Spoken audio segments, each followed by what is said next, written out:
Isitha sokugcina siyochithwa. Sathane lakayisona isitha sokugcina siyochithwa. Ngoba sesiqala phansi ivideo ngiyanemukela lapho ku YouTube. Siyaxolisa ukuthi inkonzo enqamukile. Mawuyifuna iya la ku live streaming iqale khona siseyiqhuma la. Nisixolele kakhulu. Nginethemba i-IT yami izokwazi ukuyixhuma lezi inkonzo ngizozama ukukhuluma nabo. Mase ngithumela basikhumele zona kudine kuyivideo konke eyodwa sidluleke lapho. Sikhuluma ke ngokuthi isitha sokugcina sochithwa ukufa. Buwazi ukuthi isitha sika Jesu nesitha sethu ukufa na. Bantu abaningi abayazi leyo. Kwaqala nini ukufa? Ubani ongiphendula lo mbuzo omnandi kangaka? Kwaqala nini ukufa? Ukhona wazi? Angikwazi kwaqala nini ukufa? Isitha siyokugcina esiyochithwa ukufa. Ukufa is an enemy kithina sonke. Saqala nini? Kwaqala nini ukufa ukuba yi-enemy? Romans chapter 5 verse 12. Ngakho-ke njengalokhu isono sangena ezweni ngamuntu munye, nangesono kwangena ukufa. Kwaqala isono kwasekungena ukufa. Ukufa kwakungekho. So lithi iBhayibheli isitha sokugcina siyochithwa uSathane ukufa. Ngakho-ke verse 12 Roma 5.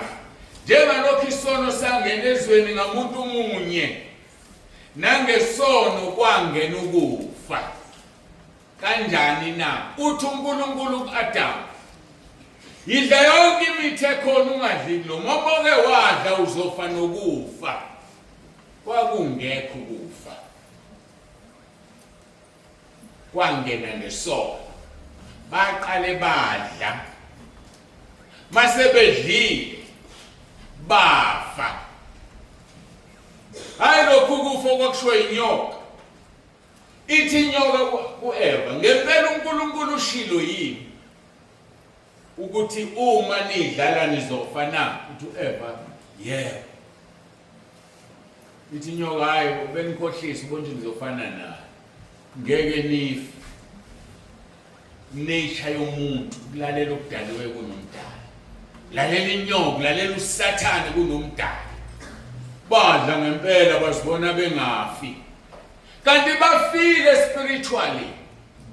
Lokho kufa esikhuluma ngakho. Isitha sokugcina esiyochithwa ukufa. Ngikhuluma ngalokho kufa, ngikhuluma ngalokho kuphuma komphefumulo. Lokho kuumnyango wokuphuma kulomhlaba uyongena ezulwini. Njengokuba abesifazane bawumnyango wokusuka kwelikamoya uzongena emhlabeni. Mawusuphuma emhlabeni uphuma ngokufa. Ngikhulumile ngalokho kufa mina. uNkulunkulu wabasusa ensimini yase-Eden. And ngesikhathi ebasusa, that is when they died spiritually. Okungukuthi umudli so kuNkulunkulu ufile. Yikho uJohn chapter 5 verse 24 ethi uJesu ozwizwi lamakholwe ngomthumileyo usephumile ekufeni wangena ekuphileni. Otherwise wonke umuntu ongakholwa ufile kumoya. So mawuza kuJesu uzophila. So isitha sokugcina siyochithwa ukufa. Lithi-ke kumaRoma 5, ngakho-ke njengalokhu isono sangena ezweni ngamuntu munye, nangesono kwangena ukufa. Ngokunjalo ukufa kwafikela bonke abantu ezweni, lokhu bonke bonile.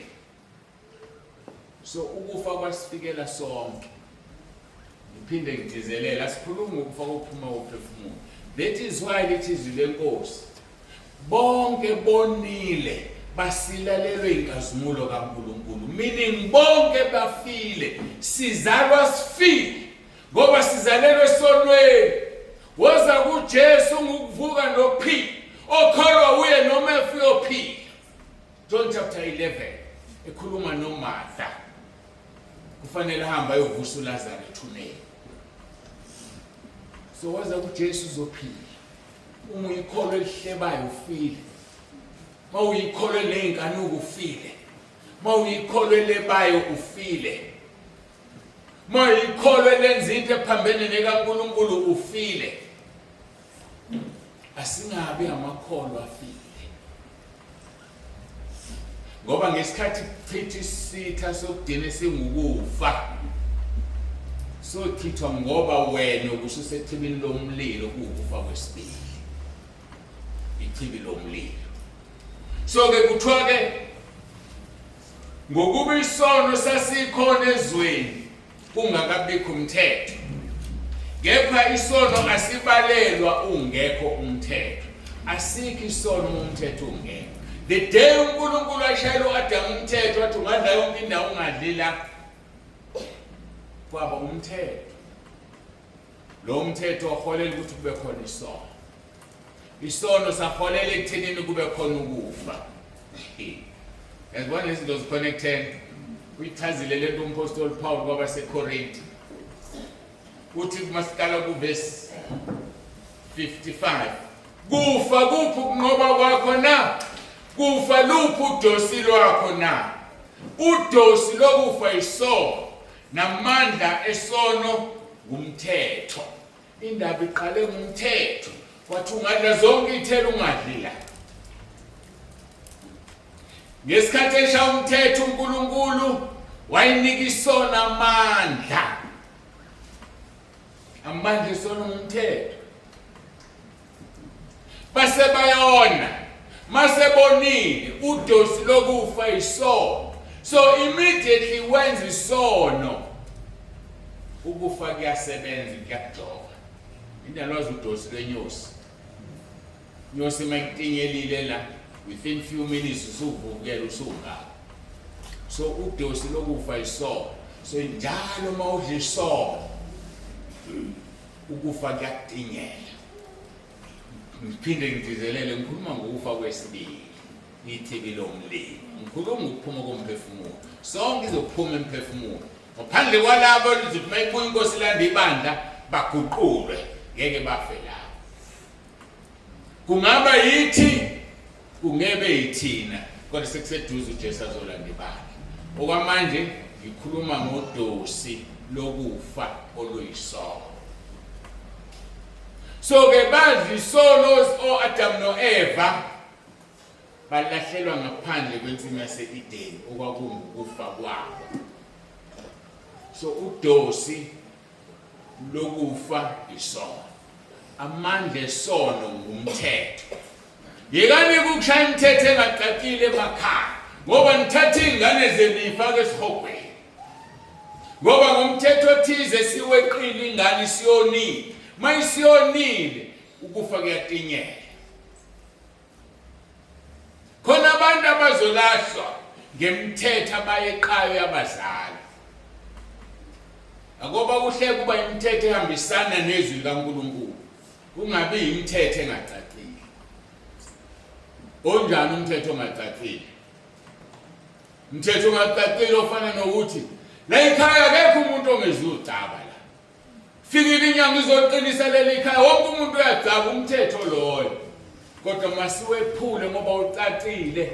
Lithi izwi lenkosi, bantwana lalelana abazali benu enkosini. Hayi noma ikuphi. Kodwa nje umthetho ona unika isono amandla. Uma kuwumthetho ophilayo, mawushayela ingane zakho imithetho efile, lo mthetho uzodla wena. Uma ingane zakho zingawulalelanga zingene ezulwini usale wena. So ke uverse 54 waseKorinti kuqala chapter 15 uthi ke kepha nxa lokho okubolayo sekwembetha ukungaboli, nalokho okufayo sekwembetha ukungafi, kuzogcwalisekizwe lotshiweyo lokuthi ukufa kugwingiwe kwaba ngokunqoba. So ukufa kufanele kube ngokunqoba. Uthi uJesu uzizwile amakhono ngongithumile udlulile ekufeni wangena ekuphileni. So masidlule kufeni singene kuphileni. Yembatha ukungafi ukuze lokho okufayo mase kwembethe ukungafi kuthiwa ukufa kugingiwe kwaba ukunqoba. Ake sinqobeni sibabazalwana abanqobayo. Sibabazalwane abahlulisithe singuSathane. Mawuya kwisambulo kuthiwa uSathane uphonsiwe emhlabeni. Maye kuwe emhlaba. Kodwa bese lithi abazalwane bamnqoba ngezwi lokufakaza. Umzalwane mayifakaza unqoba uSathane. Bamnqoba ngegazi lewulu. Mawuvuma izono unqoba uSathane ngoba uyawashwa ngegazi lika Jesu. Thirdly, bamnqoba ngokungakuthanda ukuphila kwabo.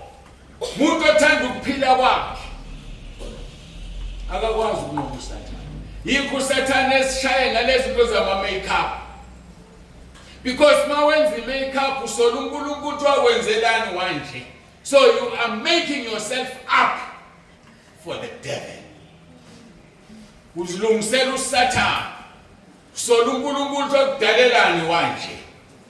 Ingakho bonke abenza ama-make-up, bonke abaxhuma inwele, bonke abafaka amazinyo egolide noma esiliva, bonke abafaka into epermanent kubo basola uNkulunkulu wangidalelani nganje. And that destination is only one, and that is hell. Phenduka. Uthi ubaba uMkhize wafayo uJesu wambonisa esihogweni. Bayakhala abantu esihogweni ngalezi inwele emakhanda abo. Ziyabashisa lezi inwele. Bayakhala lezi inwele ezixhunyiwe. Bayasha. Bakhona nabashile khona la sisaphila. Mayisekhetha uJesu umuntu wamamukela, mayemamukele kahle bahlangana nalo akalale ebusuku uyasha. Ahamba uphunda aqede abesengasha. Obusesusele izingane. Zihamba nobupha, zihamba nokuhlupheka. Uhlupheka kangaka nje lezi inwele ezisekhanda. Uthi umunye awukhulunywa ngenwele la ebandleni, kanti elibandla dlula. Ngathi kuzwile sithe la wemuhle ngesathi ucishe kuthiwe bangaka sinabo bebo 45. Ngizama 45. Hayi ubukele lezi thombe ezincane. Khona la uthi mawucishe uphuma ungena ngapha ukutshela. An average of about 800 to 1,000 abantu esibuka na abebelalele lenkomo. So balalela lonke uhlobo lomuntu lulalele. So mangila angishumayeza izintabeni kuphela, ngishumayeza umhlaba wonke. So mangikhuluma ngokungoma, ngikhuluma ngokunyanga, ngikhuluma ngani, wena mawazi ukuthi akukuthinti, khululeka. Umoya kaNkulunkulu khona ukukhuluma naye obuka lenkonzo noma uzayilalela kwazi. So sengisho laba abazodidela awukakhulula izinto enje ebandleni kwenze njani. Mina sengakhula ke wena ukakakhulu ukukhula. Akulona leli bandla ekuphambi kwami kuphela. Baningi abantu abalalele njengamanje noma bazolalela ngoba sisekho naye. So ke uNkulunkulu ufuna sibe ngcwele. Uthi bangcwele ngoba mina Jehova uNkulunkulu wenu ngingcwele. So bengichaza ke ukuthi sitha sokudini sochithwa ukufa. uJesu Kristu inkosi. uJesu Kristu inkosi. Kepha ke kalokhu uKristu uvusiwe kwabafileyo engulibo lwabafileyo noma lwabaleleyo. So ulibo ufirst, usho first oqala. uJesu wabo oqala ukuvuka kwabafileyo. Sakhuluma ke ngachaza ngePhasika verse 21. Ngokuba lokhu kufa kweza ngamuntu, ukuvuka kwabafileyo nakho kuze ngumuntu. Ngokuba njengalokhu Adam bonke bayafa ngokunjalo kuKristu bonke bayaphiliswa. So uAdam wafaka isono ukuthi wonke umuntu ozalwayo usizalelwe esonweni. So asize kuKristu ukuze siphile siphiliswe. Kepha lona loyo ngesigaba sakhe. uKristu qala bese kuba ngabakaKristu ekufikeni kwakhe andukuba kufika ukuphela. Injalo ngelento. uJesu uvukile eqala sekuyolandela abakaKristu bavuke kube imali ufika ukuphela. Ukuphela kuyeza. Kodwa sekude ngendlela emangalisayo. ukuhlwitha kwebandla lokho kuseduze. Kufuna si-understand lento. Kuzothi uma sekuhlwithwa ibandla bese kuba nenhlupho full 7 years. Emva kwalezo nhlupho kuzobe sekuboshwa uSathane aphonswe etilongweni ejele for 1000 years. Ukufa esevalelwe lapha nomphika uKristu nomprofeti wamanga. Ngayichazela ukuthi uSathane uzama naye kuba neziqe ezintathu akakwazi but operator ngabantu abathathu. uDraco ezuSathane, umprofeti no umphika uKristu, umprofeti wamanga. So le 3 lezoboshwa ifakwe emgodini ongenamkhawulo for 1000 years. Abuye uJesu kade ehlwithe ibandla abuye nalo ezokubusa emhlabeni 1000 years. So ukuphela kuseyinto ekudekana. Sihlale naye full 1000 years. Emva kwalokho abese kudedela uSathane. Alixoxa abantu ukuthi abalungisele ukulwa kwehla umlilo omkhulu ezulwini umqede. Siyongena ethibini lomlilo wokugcina. Bese kwehla isihlalo sokwahlulela kube imakwahlulela. Futhi kusasele more than 1000 years kuhlulela umhlaba uphele. So into ekudabile sikhuluma thina ngokuhlwithwa kwebandla elingahlwithwa namanje nakusasa. Maye kulabo abazosala bengamakholwa kuhlwithwa ibandla. Yabadabukela ngoba yongena ngegazi labo. Kobe sekusebenza umphika uKristu. Kuthiwe bonke abavuma uJesu babulawe usiyongena ngegazi labo. Ngoba baningi lapho bayomphika umoya ngcwele uzobe engasekho ehambe nebandla. So ayisekho into ezobusukukhumbula ukuthi basho umayelonke ibandla bathi awukusho kanti sekuyiso lesi sikhathi ususele kona. Don't ucinga ukuthi amfonela luyikhalele ezwe nesiloko zalo ngoba akasekho lapho yena. Ngakho mususala sambeni sezulwini lo 7 years oyinhlupho unzima ngendlela emangalisa. Ufunde kwisambulo uzowuthola ufunde nje. Kodwa ngesikhathi kulo 1000 years eseboshiwe uSathane kobe kumnandi sibusa nenkosi uJesu. Kobe kungekho kona kungekho lutho emhlabeni sibuse nje la. Kodwa ngoba kufanele abantu bahlulelwe after 1000 years kobe isihlalo sikaNkulunkulu Baba bese siyasijoyina thina sile emhlabeni nenkosi uJesu sihlale sihlulelizwe. Sho njalo izwi lenkosi lisohlulelizwe sihlulele nengilosi. Nawe sokuhlulela uma ungekho ngapha kubahluleli ngobe kobe kusho ukuthi uwonile. Zingcwelise ube ngcwele uzuhlale nabahluleli abantu abangcwele abazobehamba nenkosi uJesu. Lithi ke iBhayibheli lami sikhuluma ngesambulo siqale ku19:20 ngena kuye manje. Kokwehlaka isihlalo sokwahlulela isincwadi zivule. Neyodwa yokuphila yovula ogama lakhe lingafunyanwa khona aphonswe echibini lomlilo kuwukufa kwesibili. Isambulo 20 leso. Bese lithi nokufa neHades kuyophonswa echibini lomlilo isitha sokugcina esiyonqotshwa ukufa. Mase kuphonsiwe echibini lomlilo Isambulo 21 bese kuba khona izulu elisha nomhlaba omusha. Konke okokuqala kuyodlula. Isambulo 22 iJerusalem elisha izulu elisha nomhlaba omusha.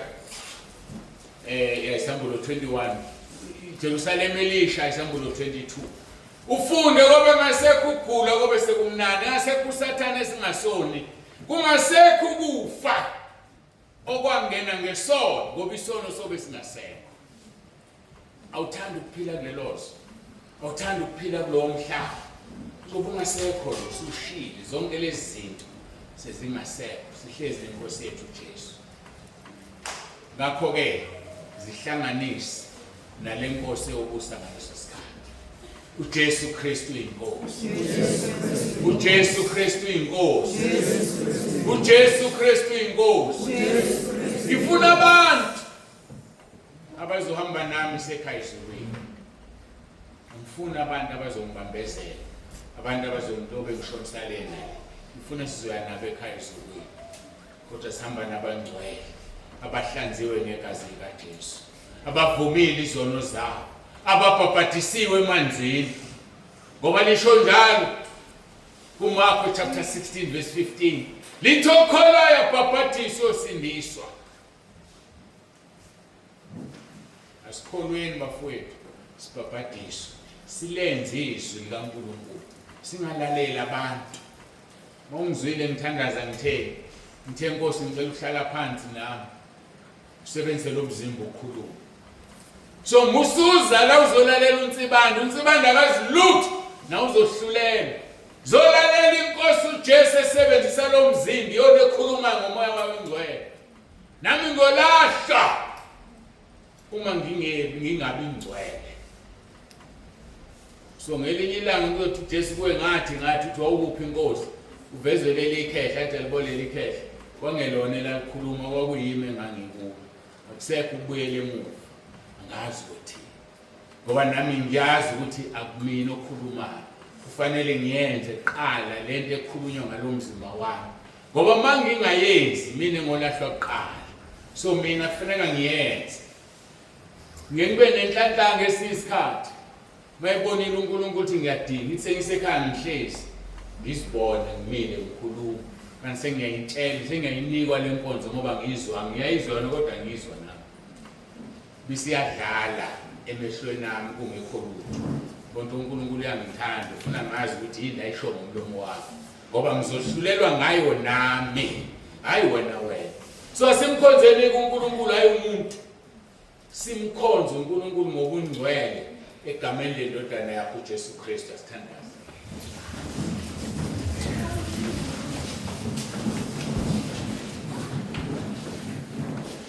Baba olungileyo, Baba ongcwele, uNkulunkulu wethu onomusa, siyabonga sukhulumile ngomoya wakho ingcwele, ubusisiwe ozwayo lokhu umoya ukhulumile bandleni, ubusisiwe ozwile ngoba uzokwenza kuphumelela ngenizulwini. Siyazilahla ezinyaweni zakho Nkosi, sizalelwe sonweni sonile, siza kuwe ngoba wena wedwa Nkosi Jesu wasithenga ngegazi lakho, uthunywe uNkulunkulu Baba. Wahamba emhlabeni wathi kusifanele ukuthi uhambe ukuze uthume umoya ovela kuBaba, umoya ongcwele, ukuze ahlale kithi phakathi. Sisize umoya ongcwele sikulalele ngoba siyazi masingakulaleli uzosuka kuthini. Kunzima kakhulu ukuthi ubuye uma usuke waphuma. Siyazilahla ezinyaweni zakho Nkosi, asenzanga kahle. Siyazilahla ezinyaweni zakho Nkosi, siyacela ukuthi usiholele ekhaya izulwini. Usifundise izinto ofanele sizenze, singaba amakholwa alikhuni, singaba amakholwa athi noma esezwe iqiniso abambelele etshanini kanti amuka nomfulo ngoba sidini sizodlonsuka sihambe. Sisize sibambelele Nkosi kuwe, uyinsika, uyindlela neqiniso lokuphila. Ngekho uzwa kuBaba kodwa siya ngawe Nkosi Jesu. Ayikho futhi insindiso ngomunye futhi nangelinye igama alikho ngaphandle kwaleli linikeziwe ebantwini lika Jesu Kristu inkosi. Siyabonga ke Nkosi nomusa, iba nathi namanje udumo lwakho Jesu Kristu inkosi.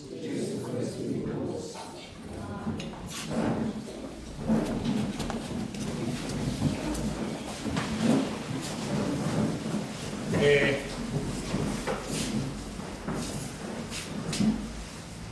Abathandayo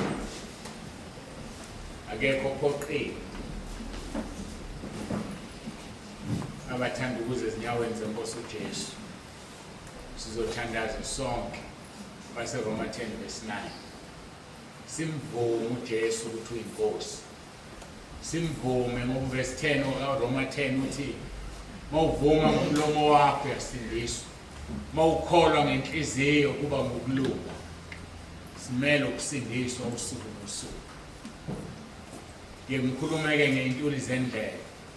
Baningi abantu bothi bafike ezulwini, indawo ayikho, balahlwe. Yibo laba akhuluma ngabo uJesu kuMatthew chapter 7 verse 21. Ethi akubona bonke abathi Nkosi, Nkosi abayongena embusweni kaNkulunkulu, kodwa loyo olizwile walenzizwa. Uthi bayothi asiprofethanga yini ngegama lakho, asenzanga yini imisebenzi yamandla, sakhipha amadimoni, sakhulekela abagulayo basinda, sashumayeza abantu baphila, sahola amabandla amakhulu. Uthi ngiyofakaza ngithi dedangini nabenzi bobubi angizange nginazi.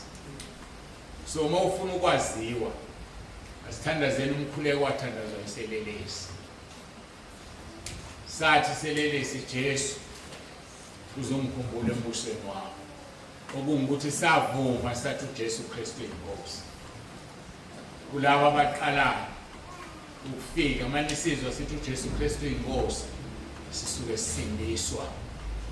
Lisho njalo izwi lithi mawuvuma ngomlomo wakho ukuthi uJesu Kristu inkosi uzosindiswa. So ke ningakhathazeki, sisuke sisindiswa, silungisela ukuhamba emhlabeni. Usindiswa iminute neminute, umzuzu nomzuzu, uma uthi uJesu Kristu inkosi. Isivumo lesi esasinikezwayo inkosi uJesu ngoba sePhilip chapter 2 verse 11 qala kahle ku verse 9 lithi unikezwe igama eliphezulu kwamagama onke. Ngaleli gama amadola aguqe ezulwini, ngaleli gama amadola aguqe emhlabeni, ngaleli gama amadola aguqe ngaphansi komhlaba. That verse 11 esilimi zonke zivume zithi uJesu Kristu inkosi. So mawusizwa sisho njalo siyavuma, ngoba lesi sivumo senza usindiswe. Lesi sivumo siguqisa amadimoni.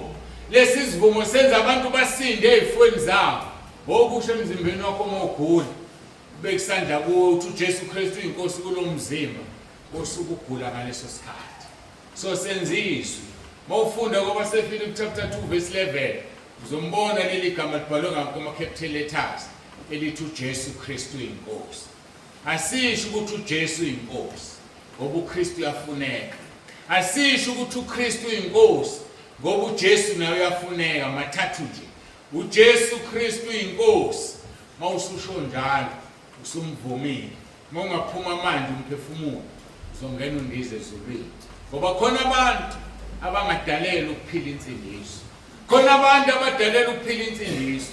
Iselelesi lesi esaphendukayo sasingadalela ukuphila insindiso, azange sivunyiswe izono. Sanele sasho ngisathi Jesu ngikhumbule embusweni wakho, ngoba ukuthi ngikhumbule embusweni akekho umuntu onombuso engeyona inkosi. Wathi uJesu namhlanje ngizoba nawe eparadise. Bese bakhona abadalela ukuphila insindiso, okufanele mawusumvumile vuma izono zakho, ubhabhadiswe, akugcwalise ngamandla kaMoya oNgcwele ukuze ungene ezulwini. So ngibona ngathi mina nawe sidalela ukuphila insindiso. So you have to follow all these 4 steps, otherwise ngeke ungene ezulwini. So ke abangena ezulwini ilaba bafana ukuthi mohambe uyoshumayela esibhedlela, shumayela uqede usithi ukhona ofuna lo Jesu, mhlawumbe sakwazi noma ikhehle ekhoneni phambi isandla, usithandazisa uRoma 10 verse 9 uthi uyabuyela kusasa esibhedlela kuthiwa hayi kuphela i-hour nje uphumelela mfundisi, waphuma umphefumulo ojabule, wazi ukuthi umuntu omngenisile ekhaya ezulwini. Ube ngayidalela insindiso, ube ngakudalela ukuyiphila, ube idalela ukuthi avele angene nje. Hey, khona abantu abanenhlanhla okufanele nje uvele uphenduke manje ungene ngoba umvumile. Bese bakhona abafana nathi sinenhlanhla nathi, kodwa kufanele senze njani? Siphile ubungcwele. Fanele sibe ngcwele. Ngeke ungene ezulwini ungekho ngcwele. Ngeshwa laba abangadalela ukuphila insindiso awukho umqhele, bayogqoka ezimhlophe bashanga amakhanda ampununu njengaleli lapha. Kodwa thina esilwile sanqoba, sinemqhele esilindile ezulwini. Yona advantage ke nqoba yilwa. Ungafiki nje ezulwini ube nekhanda eliya enjengaleli. iba nesihlekehleke uPaul nje angazi iba nesihlekehleke singakanani engeke simsinde so mbona ngomqhele wakhe uPaul wena manje masishumayela yena ngithi sifunda incwadi za so uPaul usashumayele safa umqhele wakhe lo ngeke umsinde kodwa siyobona wena ke siyobonani kuwe siyobonani kimi asibe ngcwele sinqobe isithe esiwusathana ukuze sikwazi ukunqoba isitha sokugcina esiwukufa asikhulekeni-ke abaseRoma 10:9 Khethe yakho ngoba indlela zimbi khethe yakho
ngiyavuma ngomlomo wami ukuthi uyinkosi ngiyakholwa enhlizweni yami ukuthi uNkulunkulu wakuvusa Nkosi Jesu kwabafileyo ngiyakhuleka egameni lakho Nkosi Jesu kuba umsindisi uSathane ngimfuni amadimoni ngiwafuni ngiyacela Nkosi Jesu uphathe impilo yami ungikhulule emandleni kaSathane ungilondoloze Nkosi Jesu uzungivuse ngosuku lokugcina ngiyabonga egameni lakho Nkosi Jesu amen ngingikhulekelele baba egameni lika Jesu ophilayo uNkulunkulu wethu nomusa nanti ibandla lakho elakhiwa amabandla amaningi ahlukene siyazi amanye ku YouTube amanye ku WhatsApp amanye khona la ngiyathandaza Nkosi bonke sebethandazile lo mkhuleko bahlanze negazi lakho bangcwelise bahlanze Nkosi bafanele izulu bafanele ukuhlwithwa kanye nebandla umusubuya ngibanikela kuwe Nkosi yenza izwi lakho John chapter 6:44 ubaba ubadonsile Nkosi Jesu wabaletha kuwe ungalahlekelwa nawe yedwa kubona ngiyacela Nkosi Jesu ngiyazikhulekela nami kanye nabo ngingathi sengibashumayezile ngilahlelwe ngaphandle ngoba kuyi ngokuthi ungubani kodwa kuya ngokuthi uhlanziwe ngegazi likaJesu ngiyathoba Nkosi nabo abantwana bakho isize nibe isibonelo kubo ngoba Nkosi njengoba ungibekile ngihambe phambi kwabo ufuna ngibe isibonelo isizeke uNkulunkulu wami nomusa ngoba uyeza wena meluso omkhulu uzongahlulela ukuthi ngibile isibonelo phambi kwabo babusiseke Nkosi bonke abafikile nabe beqala babusise kungabikho noyethu ozobuyela emuva ngesiphethe isibusiso sakhe siyabonga Nkosi bagcina balondoloze indleleni zabo zonke bebuyele ekhaya siyabonga ukuthi usubangcwelisile ngegazi lakho bonke bazophuma bengcwele la. Sinika wena udumo uJesu Kristu inkosi. Amen. Uyinkosi ephakemeyo.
uJesu Kristu inkosi.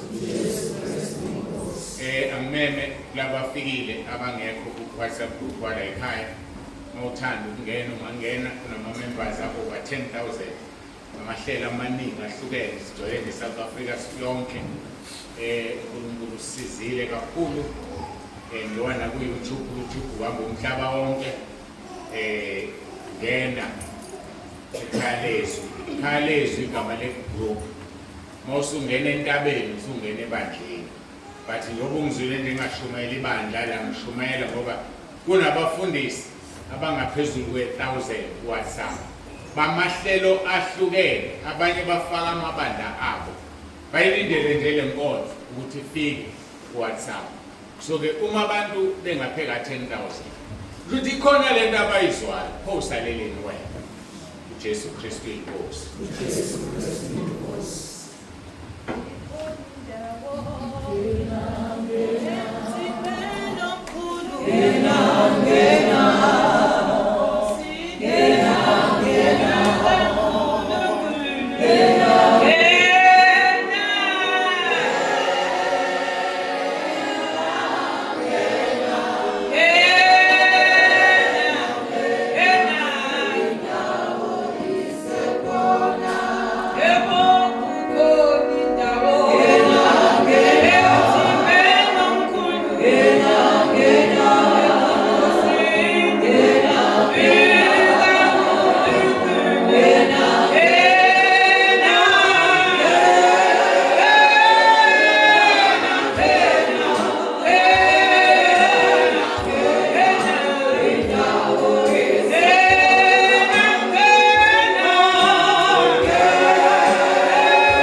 Ngathwa egameni lenkosi yethu Jesu silungiselela ikhaya elizayo. uJesu Kristu inkosi. Sizoya enkonzweni yomnikelo egameni lenkosi yethu Jesu. uJesu Kristu inkosi. uDavide egcwele amandla walibulala ifele egcwele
siyakudumisa Nkosi yethu sithi fanele udumo neyibongo zonke sikufanele Baba. Siyabonga nangeminikelo yabantwana bakho Nkosi yamakhosi ethehla phakathi kwale ndawo.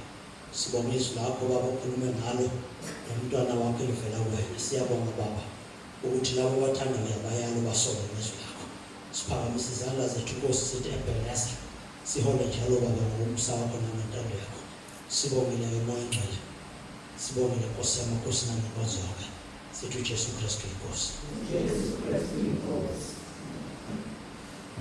Umusa wenkosi yethu Jesu Kristu nothando lukaNkulunkulu Baba nobudlelwane bukaMoya Ongcwele makube naloyo phakathi kwethu Nkosi uJesu izibuye elanda ibandla layo uJesu Kristu inkosi. uJesu Kristu inkosi. uJesu Kristu inkosi. Amen. Nihambe nonke nibe nokuthula kwenkosi. Wehlukile, awulinganiswa. Wehlukile.